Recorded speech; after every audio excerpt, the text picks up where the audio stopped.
Do you remember my Electroluc Z302 that I picked up on a whim from Facebook for £10 from like 3 streets that way? Well, I remembered it.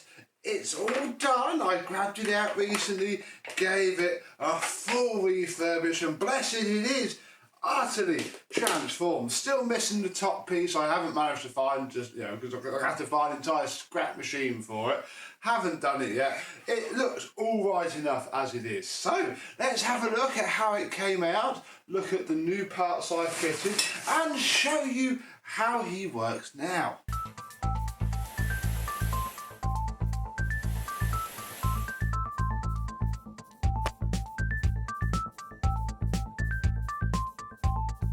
Yes, hello, my vacuum cleaner and Electrolux chums. How are you today? Yes, this is very possibly one of the bottom of the line cleaners they would have done at this particular juncture in time.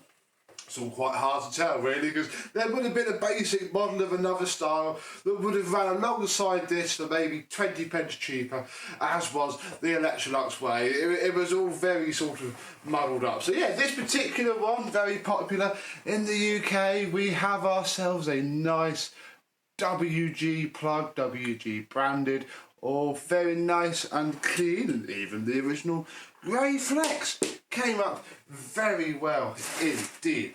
If we look at the front, we can see that I have the brand new bag front fitted that I found at Barton's, even though there was nothing wrong with the old one. I had a brand new part. We got it fitted. Inside, well, you can see that I have used it a bit because it's really nice to use, and we can sort of lift out everything, because this is the piece that holds this open, and then the paper bag sort of goes on there like that, and as much as you could HEPA flow that, and I guess we may do if we use it a lot, I can't really hack anything into here because this is all tapered. So even if I do manage to find something to fit that little opening, all the dirt's just going to fill up and block up. This isn't a particularly great machine to do much with, short of replacing that paper bag with a piece of HEPA flow, and we may or may not bother. Back here, be very careful with the grill, because I'm not even going to take it off. I didn't find any more grills at Barton. There is the grill with the same filter that was in it before, all fitted, and everything's just washed up really well. There's no more sign of the tape on the top. It's all the carbon dust has gone. She's lovely. She came up really well indeed. Let's open up the bag. Obviously we've got some of the spare bags and whatnot in there. The hose has not really had much done to it at all. The wands, like a little polish floor tool, and the dusting brush. I can't seem to find the crevice tool. I know that the hanging bracket is away somewhere else, so this will do. Right, now that we've established that I have actually done something to it, let's plug it in, turn it on, and show you how it sounds. He's also, for those of you who care about these things, has new RF suppressors fitted. There's 2. I replaced both, so this one isn't just a hack job of radio interference to the 4 people in the UK who mind about those sort of things. Yeah, fully sorted, and it sounds and runs like this.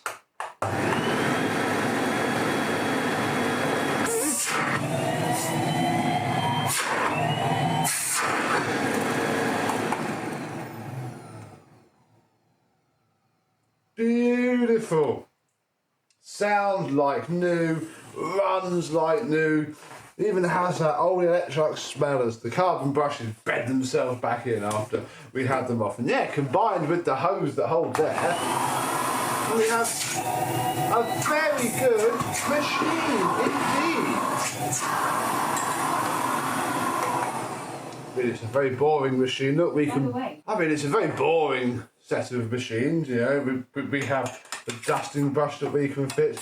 We have the 2 wands, and then the plastic fantastic screamy floor head is not going to have this nice sound in a minute. A simple no frills vacuuming would have cost you probably maybe £15. I don't know, comment down below, how much were these back in the day when they were the basic machine, although now they're oh so good. It even glides quite nicely on the carpet, and obviously that's because we have a glide pad on the bottom, no wheels on this. It just glides around, and I mean it makes it a little bit scratchy on the laminate, but of course people didn't have laminate in those days. You either had wood floors which could take that, or you had carpet. Right, let's show this in action.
Oh, such a lovely sound of an old Electrolux doing what old Electroluxes do best. And this one's going to continue doing that for many years to come.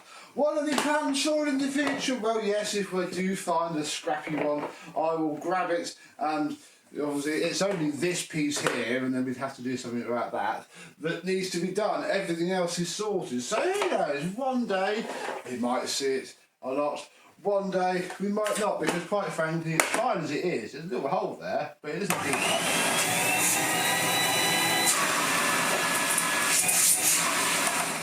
Makes zero difference. We'll leave it alone. Yeah, I'm quite happy enough with it, really. I wasn't, didn't really want one, so to speak, but one was local, I picked it up, I now have it. It's good to have. It can go with all of the other pretty much identical Electrolux cylinders that I have. And yeah, another one ticked off the list. So, do you have a 302? And equally, if you have a spare 302, or perhaps this top piece here, please do let me know. But until the next time, I and this Luton Lovely will see you soon. Bye bye.